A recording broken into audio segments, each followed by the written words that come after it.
I used to love being at my grandma's house. It sat alone on a stretch of narrow back road, surrounded by woods that stayed quiet most of the year. The trees were tall and close together. There were no streetlights, just the soft yellow glow that came from her windows at night. The house had 2 bedrooms, a long hallway, and a porch that creaked when you stepped too close to the edge. Everything inside the house felt soft. The rugs were thick, the wallpaper faded and peeling at the corners. There were shelves filled with things no one touched anymore, and a clock in the hallway that ticked just slightly louder than it should have. I never felt scared there. It was always safe. When she passed, I was the one who returned to help with the house. No one else had the time. It felt strange being there without her, but I told myself it would only be for a few days. I would sort through her belongings, clean what I could, and lock up until the family figured out what to do next. The first night was quiet. I stayed in the guest room like always. The furniture hadn't moved since I was a child. Same bed, same side table, even the old reading lamp with the chipped base. I left the door cracked open, not out of fear, just habit. The house always seemed to settle better when the doors were open. I didn't sleep well. The air inside the room felt off. Not heavy, but different. The temperature dropped around 2 in the morning. I felt it deep in my chest, the kind of cold that lingers even under a blanket.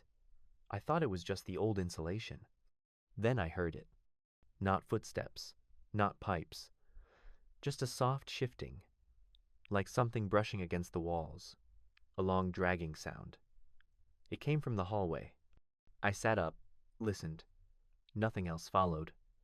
I got up to check, but the hallway was empty. I looked down toward my grandma's room. The door was closed.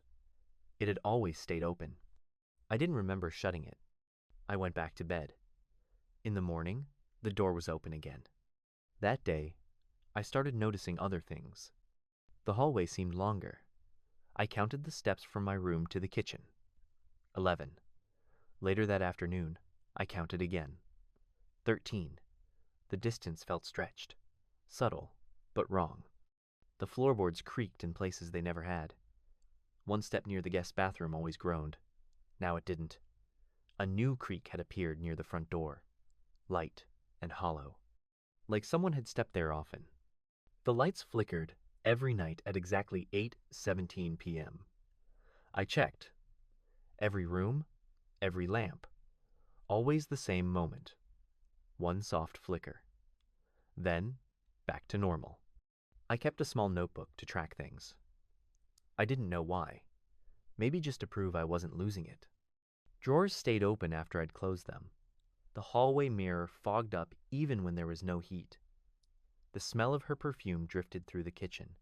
Sometimes it was something worse, like damp soil and old fabric. The wallpaper in the hallway started to ripple. Not much. Just a slow, steady wave. I thought it was the wind, maybe a draft, but the windows were shut. No air moved through the house. I placed a hand on the wall. It was warm. Not the warmth of sunlight, not heat from a vent, just soft and steady, like body heat, like the house was holding its breath. That night, I stayed on the couch. I left every light on. I didn't sleep. Around 3 a.m., the kitchen light went off. Not a power surge. The switch had been flipped. The next day, my clothes were folded neatly at the foot of the bed. I hadn't touched them. The drawers had been rearranged. All the silverware now sat in perfect rows, even the spoons that didn't match. I found handprints on the hallway mirror. Long, thin fingers. Too many to belong to one hand. They weren't mine. I tried to leave. I packed a bag, walked to the front door, reached for the handle. But I didn't open it. Something in the house wanted me to stay. Not with force. Not with fear. Just presence. The air felt like it had shape. Like the house was leaning inward, listening, breathing slow and deep from behind the walls.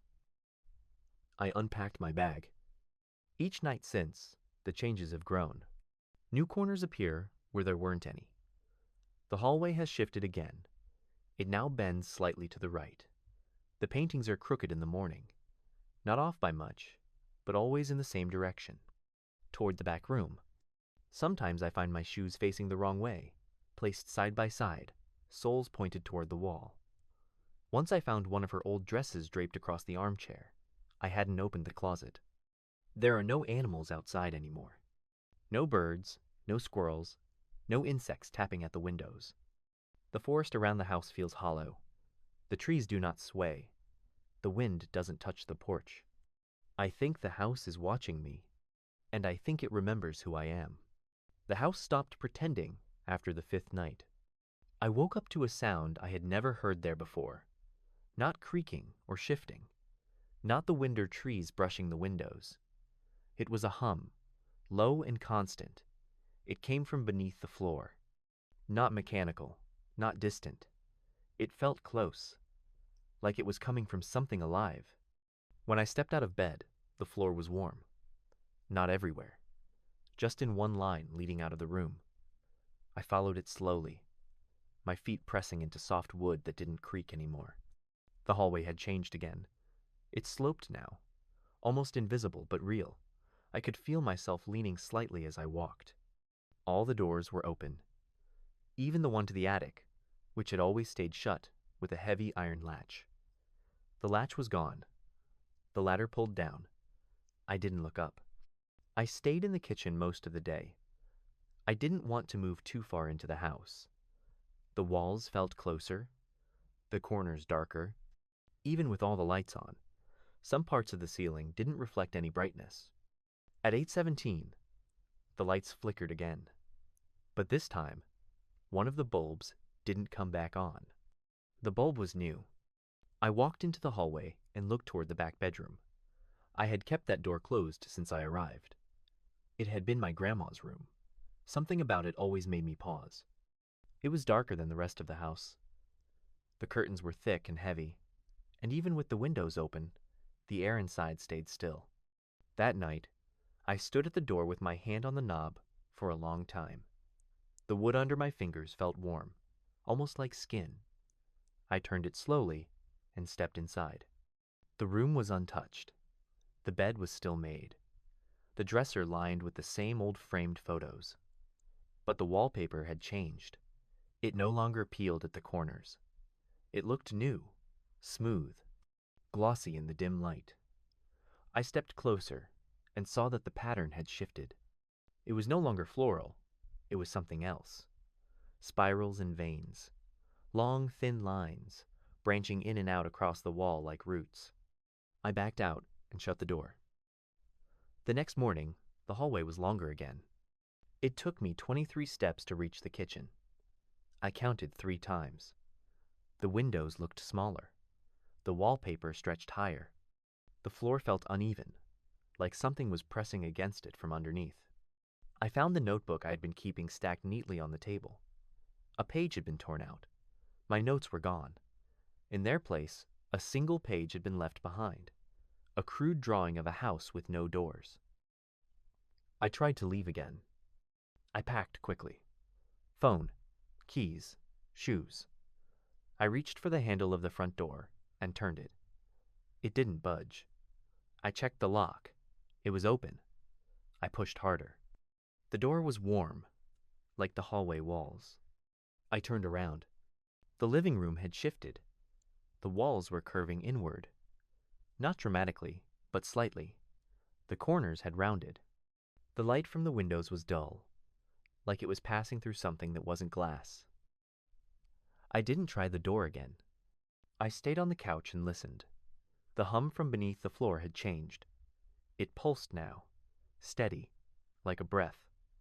The lights flickered earlier than usual. 7:42. Then 7:18. Then 6:50. I started losing time again. I would blink and find myself in another room. Sometimes standing. Sometimes seated, with my hands folded in my lap. Once I woke up in the hallway with the attic ladder pulled down, the air thick with dust and something sweet, like rotting fruit. I stopped checking the clocks. They never matched. Each one flicked to a different time every few minutes. None of them ticked. Then I heard it. The first real sound from the house. Not the walls, not the floors, the house itself. A long, low exhale. It came from every room at once, like the walls were shifting their shape, like they had lungs. The wallpaper trembled. The floors pulsed once. A ripple passed across the ceiling, like a wave under skin. I stood still, didn't move, and in that moment, I understood. It wasn't that the house had come alive. It had always been alive. My grandma hadn't been living alone. She had been caring for something, feeding it, letting it grow around her. And now that she was gone, it needed someone else. It didn't want me to leave. And now, I'm starting to feel it in me. The changes are small. I don't get tired anymore. I can walk for hours and not blink. I hear the hum even when I'm outside. I see the same spiral pattern on the back of my hands. Sometimes in the mirror, I don't look like myself. My shoulders are straighter. My eyes don't move the way they used to. I still try to remember who I was. But the house remembers better than I do, and it's teaching me how to stay.